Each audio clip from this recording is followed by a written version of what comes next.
American aircraft carriers are on the move, heading toward some of the world's most tense regions.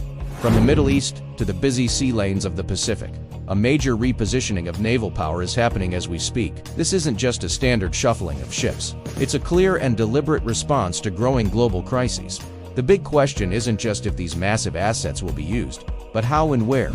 Today, we're going to break down the exact locations of these carrier strike groups. We'll go region by region to reveal the high-stakes thinking behind this global naval chess game. So, where are they? And what does it all mean?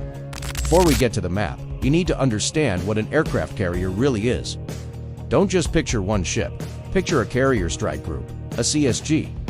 This is the core of American naval might. A CSG is basically a floating, mobile fortress.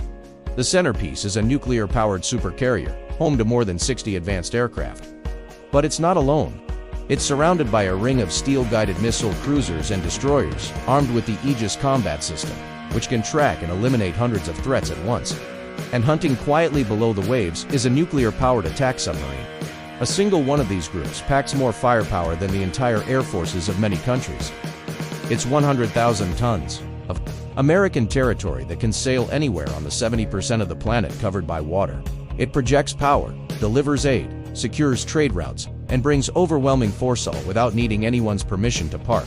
With that in mind, let's look at where these powerful pieces are on the board. First, we head to the Middle East, under U.S. Central Command, or CENTCOM. This region is easily the most volatile theater for the U.S. Navy right now.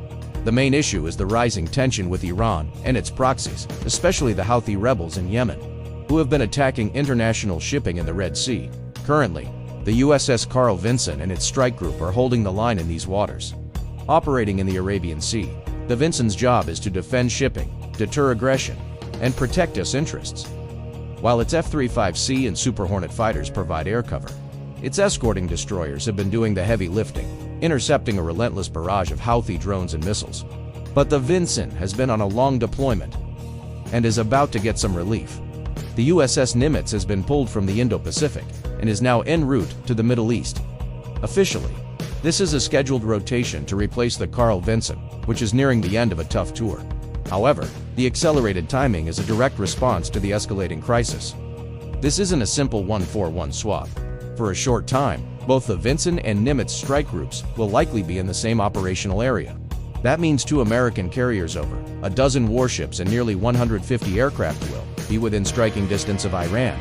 While brief, this overlap creates a significant surge in firepower and sends a powerful message of readiness to Tehran, showing that the U.S. can defend its allies and conduct major operations if pushed too far. We're about to jump across the globe to the Pacific, where a different kind of strategic game is playing out. But first, if you're finding this breakdown valuable for understanding the forces that shape our world, hit that subscribe button and ring the notification bell. We dig deeper than the headlines to give you analysis you won't find anywhere else. Thanks for your support. Now, let's head east. Next, we're in the massive Indo-Pacific, the main stage for America's long-term strategic rivalry with China. The mission here isn't daily combat, but presence, strengthening alliances, and ensuring a free and open Indo-Pacific. The cornerstone of U.S. naval power here is the USS George Washington. The George Washington is unique. It's the only U.S. carrier permanently forward deployed overseas, home-ported in Yokosuka, Japan. This means it's already in the region, ready to go. As of early July 2025, the George Washington Strike Group is on patrol, having recently visited the Philippines, a key American ally. Its presence is a constant reminder of America's commitment to treaty allies like Japan, South Korea, and the Philippines. The strike group frequently carries out freedom of navigation operations and trains with allied navies from Australia to India. But the situation here has gotten trickier. The decision to pull the USS Nimitz from the Pacific and send it to the Middle East shows the incredible strain on the Navy's fleet. For years, the Pentagon has called the Indo-Pacific its priority, but the crisis in the Middle East forced a tough call. It's a strategic gamble betting that the George Washington's constant presence and the network of allies are enough to maintain stability in Asia, while the more urgent threat in the Middle East requires more immediate firepower. This juggling act reveals the core tension in U.S. strategy. How to handle a crisis right now without taking your eye off the long-term challenge. Finally, let's turn to Europe, where the strategic map has been redrawn by events in Ukraine. The mission here is all about reassuring NATO allies and deterring any potential Russian aggression.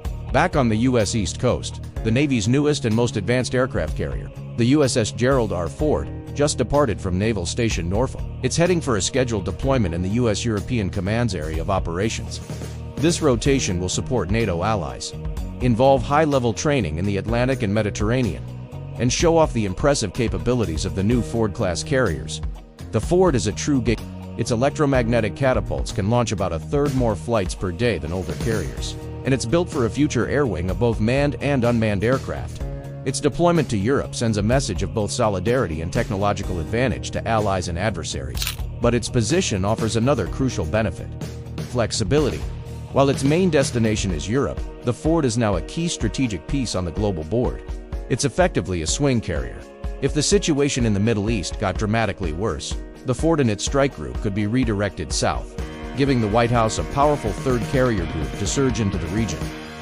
This ability to pivot and concentrate force is the ultimate advantage of naval power. The Ford's deployment isn't just about Europe. It's about giving U.S. leaders options on a global scale. So let's pull it all together. You have a carrier rotation under pressure in the Middle East to deter Iran and safeguard shipping. You have a lone forward deployed carrier in the Indo-Pacific, reassuring allies while keeping an eye on China. And you have the Navy's newest supercarrier moving into the Atlantic, supporting NATO while acting as a powerful strategic backup. These are not random ship movements. This is a dynamic, worldwide posture designed to handle multiple threats at once, showcasing the incredible reach and flexibility of the U.S. Navy. These carriers are more than just ships. They are floating symbols of American power, able to influence events from just over the horizon. But this show of force also highlights a major challenge. The demand for these carriers is unending.